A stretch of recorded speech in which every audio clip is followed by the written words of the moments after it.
Assalamu alaikum wa rahmatullahi wa barakatuh. All world is standstill and the process called lockdown. No movement. Movements are restricted. Plus, everybody is afraid.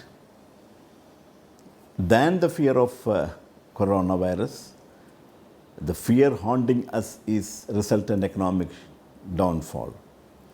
So, in this context, I am trying to highlight some of the best points which we understood after analyzing the history of such pandemics happen in the world, plus current economic scenario, plus the existing the system, social as well as economic as well as industrial system prevailing in the countries which we are living.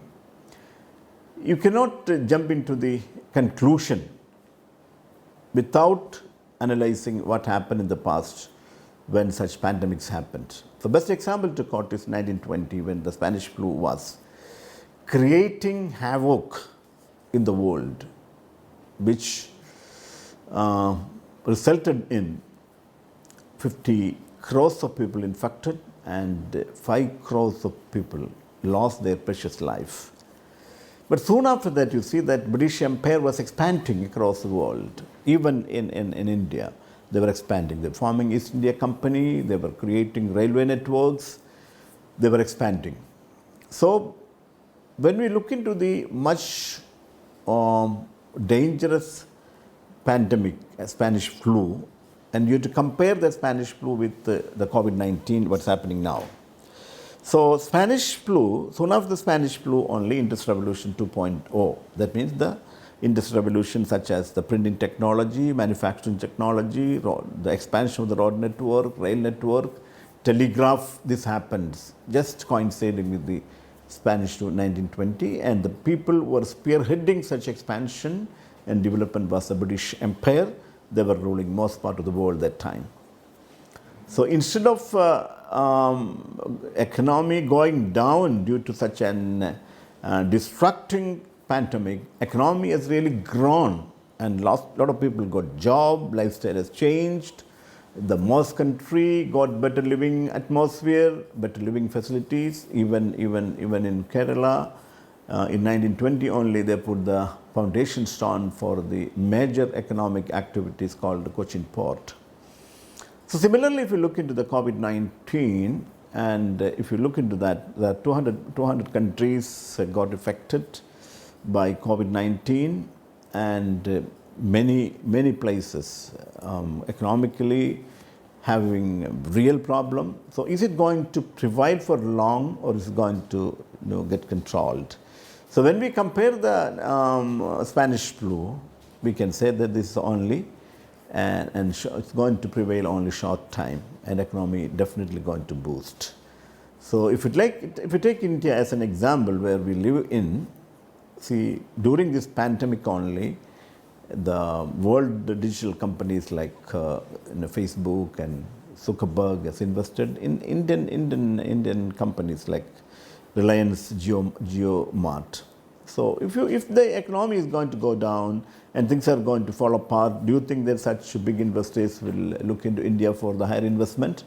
Apart from that, HDFC, which is spearheading the housing development, that's the Housing Development Finance Corporation. The Chinese government, has invested in that. So, mostly predicted that economic real estate development is going to be, much more down than any other sector, but they're investing in that. So, there is a big opportunity in the economic sector than big loss I'm expecting, big opportunity I'm expecting. So, what we need to do is, we need to manage this pandemic very well.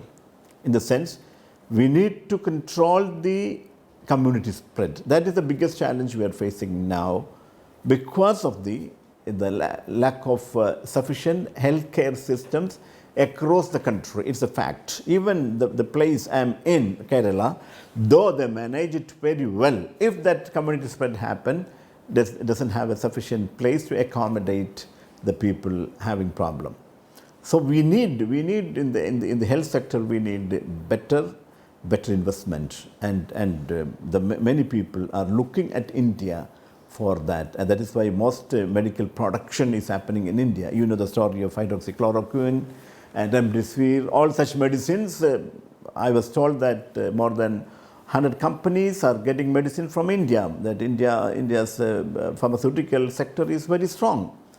So apart from the pharmaceutical sector, Indian healthcare system as a whole need and good improvement, and we can, if that happens, we can attract people from across the world for the health tourism. We can attract many people. Apart from that, India, if you look into India's diversity and India's cultural aspects and the soil of India and the water resource of India, I got an opportunity to work in the natural resources management of India while I was in Indian Space Research.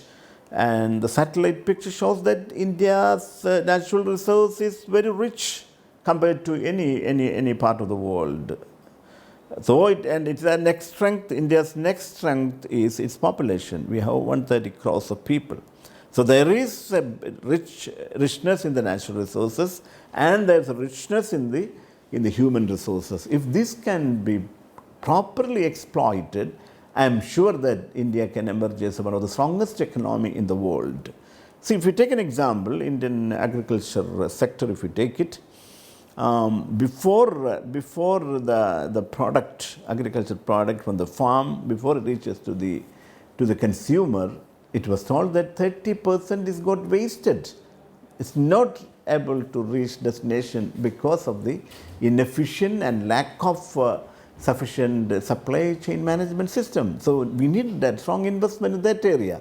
So we need to bring in the opportunities going to provide by the Industrial Revolution 4.0. We should not miss this bus.